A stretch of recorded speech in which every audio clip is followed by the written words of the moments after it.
Video ನೋಡ್ತಿರುವಂಥ ಎಲ್ಲ ವೀಕ್ಷಕರಿಗೆ ನಮಸ್ಕಾರ. ಈ ದಿನ KEA Karnataka examination authority Karnataka ಪರೀಕ್ಷಾ ಪ್ರಾಧಿಕಾರವು ಖಾಲಿ ಇರುವಂತಹ ಒಂದು ಬೆಂಗಳೂರು ಮಹಾನಗರ ಸಾರಿಗೆ ಸಂಸ್ಥೆಯಲ್ಲಿ ನಿರ್ವಾಹಕ ಹುದ್ದೆಗಳ ನೇಮಕಾತಿಗೆ ಅರ್ಜಿಯನ್ನು ಬಿಟ್ಟಿದ್ದಾರೆ. ಆಸಕ್ತಿ ಇರುವಂತಹ ಅಭ್ಯರ್ಥಿಗಳು ತಮ್ಮ ಅರ್ಜಿಗಳನ್ನು ಆನ್ಲೈನ್ ಮುಖಾಂತರ ಸಲ್ಲಿಸಬಹುದು.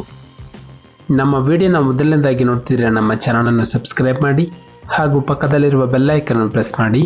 ಮುಂದೆ ಬರುವಂತಹ ಎಲ್ಲ ಸರ್ಕಾರಿ ಹುದ್ದೆಗಳ ಸಂಪೂರ್ಣ ಮಾಹಿತಿಗಳನ್ನು ಪಡೆಯಿರಿ. ಈ ಒಂದು ಇಲಾಖೆ ಹೆಸರು Bengaluru metropolitan transport corporation BMTC.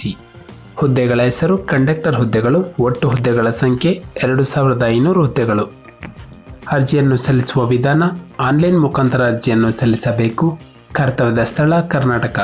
ಅರ್ಜಿಯನ್ನು ಸಲ್ಲಿಸಲು ಪ್ರಾರಂಭ ದಿನಾಂಕ 10/3/2024 ಅರ್ಜಿಯನ್ನು ಸಲ್ಲಿಸಲು ಕೊನೆಯ ದಿನಾಂಕ 10/4/2024 ಶುಲ್ಕ ಪಾವತಿಸಲು ಕಡೆಯ ದಿನಾಂಕ 13/4/2024 ನಂತರ ಶೈಕ್ಷಣಿಕ ವಿದ್ಯಾರ್ಹತೆ ಅಭ್ಯರ್ಥಿಗಳೊಂದು ಅಧಿಸೂಚನೆಯಲ್ಲಿ ತಿಳಿಸಿದ ಪ್ರಕಾರ ಮಾನ್ಯತೆ ಪಡೆದ ವಿಶ್ವವಿದ್ಯಾಲಯದಿಂದ PUC ಅಂದರೆ 12th ಅನ್ನು ಮುಗಿಸಿರಬೇಕು ಅಥವಾ ಡಿಪ್ಲೊಮಾ ಜೊತೆಗೆ ಒಂದು ಡ್ರೈವಿಂಗ್ ಲೈಸೆನ್ಸ್ ಅನ್ನು ಪಡೆದಿರುವಂತಹ ಅಭ್ಯರ್ಥಿಗಳು ಅರ್ಜಿಯನ್ನು ಸಲ್ಲಿಸಬಹುದು.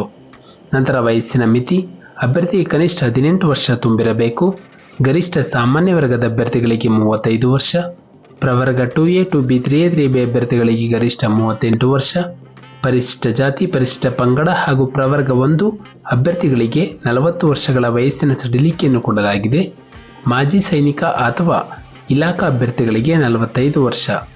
ನಂತರ ಆಯ್ಕೆಯ ವಿಧಾನ ಅಭ್ಯರ್ಥಿಗೆ ಮೊದಲೊಂದು ಸಾಮಾನ್ಯ ಸಾಮರ್ಥ್ಯ ಪರೀಕ್ಷೆ, ನಂತರ ಡಾಕ್ಯುಮೆಂಟ್ ವೆರಿಫಿಕೇಷನ್ ಹಾಗೂ ವೈದ್ಯಕೀಯ ಪರೀಕ್ಷೆ ನಡೆಸಿ ಅಭ್ಯರ್ಥಿಗಳನ್ನು ಹುದ್ದೆಗೆ ಆಯ್ಕೆ ಮಾಡಲಾಗುತ್ತದೆ. ನಂತರ ವೇತನ ಶ್ರೇಣಿ ಅಭ್ಯರ್ಥಿಗೆ ಮಾಸಿಕ 18,000ದಿಂದ 25,000ಗಳ ಮಾಸಿಕ ವೇತನವನ್ನು ಪಡೆಯಬಹುದು. ನಂತರ ಅರ್ಜಿಯ ಶುಲ್ಕ ಸಾಮಾನ್ಯ ವರ್ಗದ ಅಭ್ಯರ್ಥಿಗಳು ಪ್ರವರ್ಗ 2A 2B 3A 3B ಅಭ್ಯರ್ಥಿಗಳಿಗೆ ₹750, ಪರಿಶಿಷ್ಟ ಜಾತಿ ಪರಿಶಿಷ್ಟ ಪಂಗಡ ಹಾಗೂ ಪ್ರವರ್ಗ 1 ಮತ್ತು ಅಂಗವಿಕಲ ಅಭ್ಯರ್ಥಿಗಳು ಹಾಗೂ ಮಾಜಿ ಸೈನಿಕ ಅಭ್ಯರ್ಥಿಗಳಿಗೆ ₹500 ಅರ್ಜಿ ಶುಲ್ಕವಾಗಿ ಪಾವತಿಸಬೇಕು. ನಮ್ಮೊಂದು ಡಿಸ್ಕ್ರಿಪ್ಷನ್ ಬಾಕ್ಸ್ನಲ್ಲಿ ಅಫಿಷಿಯಲ್ ನೋಟಿಫಿಕೇಶನ್ PDF ಇರುತ್ತೆ. ಇದನ್ನು ಡೌನ್ಲೋಡ್ ಮಾಡಿಕೊಂಡು ಹೆಚ್ಚಿನ ಮಾಹಿತಿಯನ್ನು ಪಡೆಯಬಹುದು. ಹಾಗೆ ಅಪ್ಲೈ ಲಿಂಕ್ ಮೂಲಕ ತಮ್ಮ ಅರ್ಜಿಯನ್ನು ಆನ್ಲೈನ್ ಮುಖಾಂತರ ಸಲ್ಲಿಸಬಹುದು. ನಾವು ನೀಡಿದ ಉದ್ಯೋಗದ ಮಾಹಿತಿ ನಿಮಗೆ ಇಷ್ಟವಾಗಿದ್ದಲ್ಲಿ ವಿಡಿಯೋಗೆ ಲೈಕ್ ಮಾಡಿ ಹಾಗೂ ಶೇರ್ ಮಾಡಿ.